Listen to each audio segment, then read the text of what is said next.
জুলাই সনদ সইয়ের মধ্য দিয়ে নতুন দিনের সূচনা বলে মন্তব্য করেছেন অনুষ্ঠানে আসা রাজনৈতিক দলগুলোর নেতারা। এর ভিত্তিতে জাতি আগামী নির্বাচন এবং সনদ বাস্তবায়নের দিকে এগোবে বলেও আশা তাদের। মেহেদী হাসানের রিপোর্ট।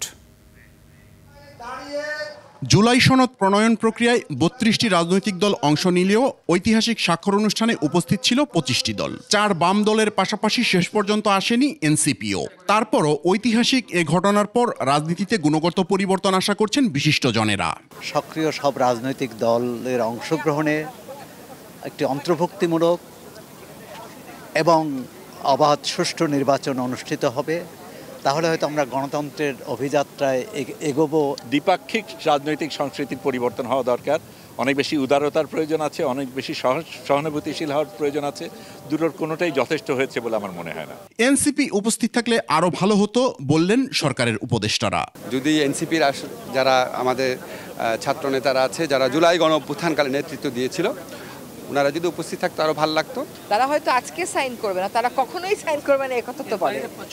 এবং একটা রাজনৈতিক প্রক্রিয়া আপনার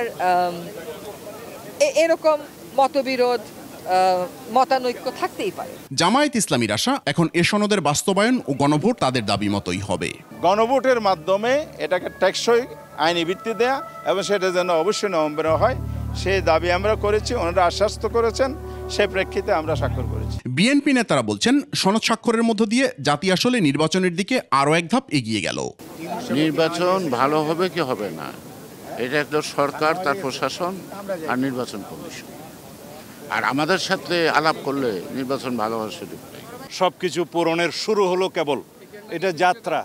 এগুলো বাস্তবায়নের মধ্য দিয়ে আমরা একটি গণতান্ত্রিক এবং গণতান্ত্রিক সংস্কারের মধ্য দিয়ে রাষ্ট্র কাঠামো আমরা অর্জন করতে পারবো, যে রাষ্ট্র কাঠামোর মধ্য দিয়ে আমাদের নতুন যাত্রা শুরু হবে।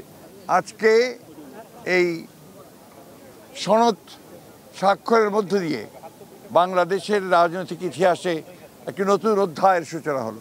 সনদের বাস্তবায়ন নিয়ে প্রয়োজন হলে আরও আলোচনাতে আপত্তি নেই বলেও জানিয়েছেন রাজনৈতিক নেতারা। জুলাই অভ্যুত্থানের মধ্য দিয়ে রাষ্ট্র সংস্কারের যে গণ আকাঙ্ক্ষা তৈরি হয়েছিল তারই প্রামাণ্য দলিল এই জুলাই সনদ। ঐতিহাসিক এই সনদ স্বাক্ষরের পর এখন দেখার বিষয় আগামী দিনগুলোতে কিভাবে হয় এর বাস্তবায়ন। মেহেদী হাসান, ২১ টেলিভিশন, ঢাকা।